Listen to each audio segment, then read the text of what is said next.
Good morning, guys. Today early morning from Malaysia এসে পৌঁছেছি। Weather বেশ ভালো, একদম খারাপ না। আসলে আমাদের ওয়েদারের মতোই, বাংলাদেশের মতোই মেঘলা মেঘলা ভাব, বাইরে বৃষ্টি হওয়ার সম্ভাবনা আছে। আমি এখন এয়ারপোর্ট থেকে বের হই নাই, কারণ হোটেলে গেলেও এখন তো আমার যে হোটেল বুক করছি চেক ইন তো 2টার আগে হবে না, এখন তো বেশ আর্লি মর্নিং। এখানে 8টা বাজতেছে।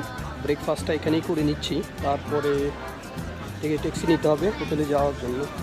এয়ারপোর্টটা আসলে এতটা ঘুরে দেখার সুযোগ হয় নাই, যাওয়ার সময় হয়তো বা দেখা যাবে। আসলে ইমিগ্রেশন ক্রস করার পরে এয়ারপোর্টে দেখার মতো তেমন কিছু নেই। বা কফি শপ আছে, রেন্টে কার ব্যবস্থা আছে, এয়ারপোর্ট ট্যাক্সি, কারেন্সি এক্সচেঞ্জের ব্যবস্থা আছে এখানে।